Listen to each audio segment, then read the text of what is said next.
Students, आपका बहुत बहुत स्वागत है मेरे YouTube channel maths two with Sakshi में। पिछली वीडियोस में हमने डिटर्मिनेंट्स और 2 ऑर्डर और 3 ऑर्डर और 1 फर्स्ट ऑर्डर की मैट्रिक्स का डिटर्मिनेंट्स कैसे फाइंड करते हैं इसके बारे में बात की थी। आज हम प्रॉपर्टीज ऑफ डिटर्मिनेंट्स के बारे में बात करने जा रहे हैं। चलिए आज का लेक्चर स्टार्ट करते हैं।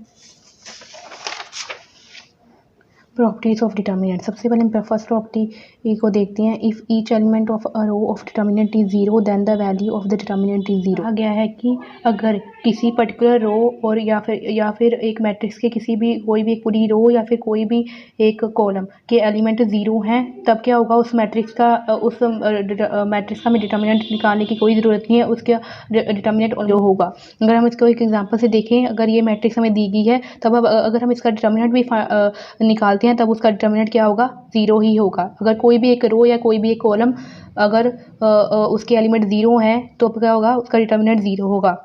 आगे हम अगली प्रॉपर्टी देखते हैं। Value of determinant is not changed by the changing the rose into columns and columns into रोज। इसमें ये कहा गया है कि डिटर्मिनेंट की वैल्यू में कोई भी डिटर्मिनेंट का जो भी आपका डिटर्मिनेंट का कोई आंसर आता है उसमें कोई फ़र्क नहीं आता अगर हम उसके रोज को कॉलम्स पे चेंज कर दें या फिर कॉलम्स को रो में चेंज कर दें। इसका कहने का मतलब है कि अगर कोई मैट्रिक्स है, अगर उसका डिटर्मिनेंट कोई आ रहा है तब अगर हम उसके ट्रांसपोर्ट्स के मैट्रिक्स का भी डिटर्मिनेंट निकालें तभी वो दोनों के दोनों डिटर्मिनेंट सेम आएगा। अगर हम इसके एग्जांपल के साथ ये हमें एक एग्जांपल दी गई है। अगर हम इसका डिटर्मिनेंट फाइंड करेंगे एक्सपेंड में फर्स्ट रो के साथ, तब क्या होगा, इसका डिटर्मिनेंट आ रहा है -21। आगे जब हमने इसको इंटरचेंज कर दिया, रो को इसके कॉलम्स में इंटरचेंज कर दिया, कॉलम को रो में इंटरचेंज कर दिया, तब क्या होगा, हमने इसको डाल्टा डैश के साथ डिनोट किया न्यू डिटर्मिनेंट को। हम इसका डिटर्मिनेंट निकालें तब भी क्या होगा, -21 ही होगा, इसमें कोई चेंज नहीं आएगा। इसमें ये पता चल रहा है कि फ्रॉम फर्स्ट एंड सेकेंड जो पहले का डिटर्मिनेंट है delta is equals to delta dash, यानी कि वो दोनों सेम आ रहे हैं, यानी कि उसमें से अगर हम कॉलम और रो को इंटरचेंज कर दें तो डिटर्मिनेंट के वैल्यू पर कोई फ़र्क नहीं पड़ रहा है। अगर हम थर्ड प्रॉपर्टी देखते हैं। If two adjacent rows of a determinant are interchange then the sign of determinant is change but its numerical value is unchange.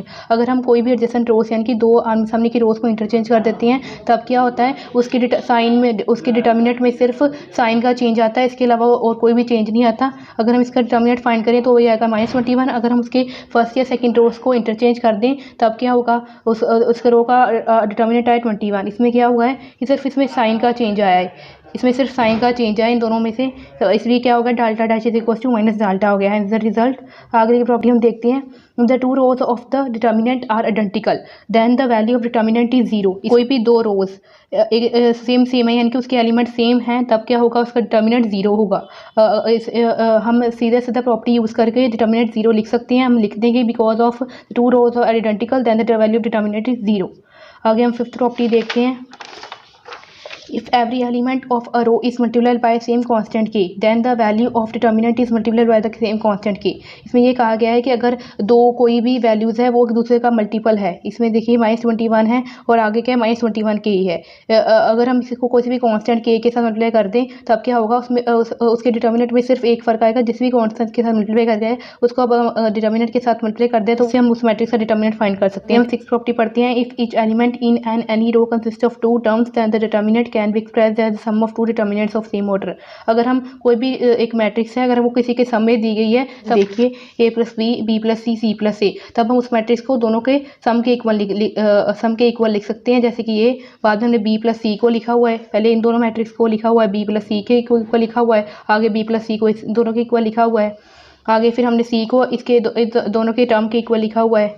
इस मैट्रिक्स को हमने इन दोनों की फॉर्म में लिखा है और इस मैट्रिक्स को हमने इन दोनों की फॉर्म में लिखा है और इस मैट्रिक्स को इन दोनों की फॉर्म में और इस मैट्रिक्स को इन दोनों की फॉर्म में लिखा है। इससे क्या होगा कि हम कोई भी मैट्रिक्स को उसके सम की फॉर्म में रिप्रेजेंट कर सकते हैं। अगर हमें इसका मैट्रिक्स का सेम आ गया है, आगे हमने इसका किया तो ये ज़ीरो आ गया है, इसका आंसर आएगा 2a b c b c a c a b।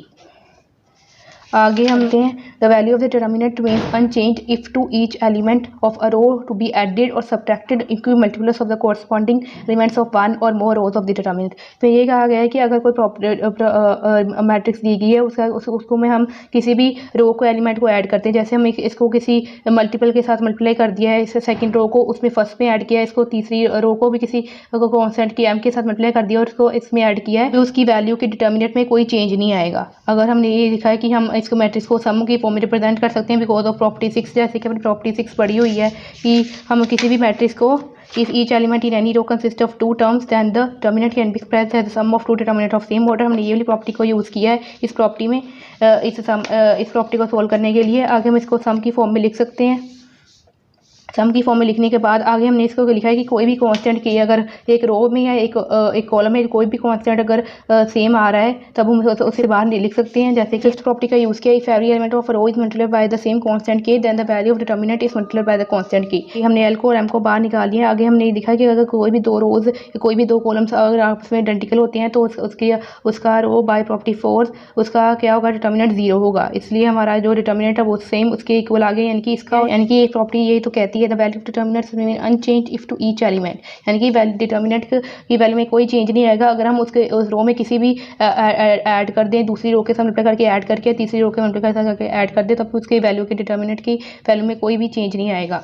आगे हम एक प्रॉपर्टी देखते हैं, prove that the values of determinant of a diagonal matrix is equal to the product of diagonal matrix. अगर हम किसी भी डायगोनल मैट्रिक्स का डिटर्मिनेंट निकालते हैं वो और अगर हम उस मैट्रिक्स का डायगोनल का प्रोडक्ट करते हैं तब भी क्या होगा, वो सेम होगा।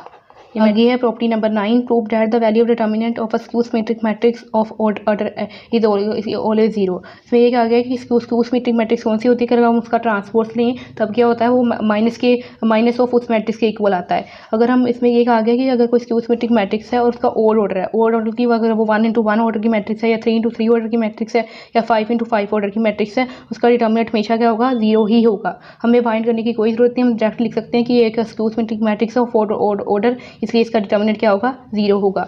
आगे हम देखते हैं, इसमें कहा गया कि determinant of symmetric matrix of an even order is always perfect square. में ये कहा गया कि इवन ऑर्डर की अगर कोई भी मैट्रिक्स है, सिमेट्रिक मैट्रिक्स वो वाली मैट्रिक्स होती है जिसको कि हम ट्रांसपोज फाइंड करें, वो क्या होता है, ए इक्वल ही आता है, उसी मैट्रिक्स के इक्वल आता है। जैसे कि ये है, इसका हम ट्रांसपोज फाइंड करें तो उसी मैट्रिक्स के इक्वल आएगा।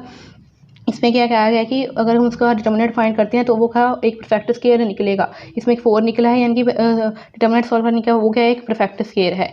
आई होप आपको मेरा ये लेक्चर जरूर समझ आया होगा। अगर आपको कोई भी इस लेक्चर में कोई भी प्रॉब्लम है तो मुझे कमेंट सेक्शन में कमेंट करके बताएं। For watching my video.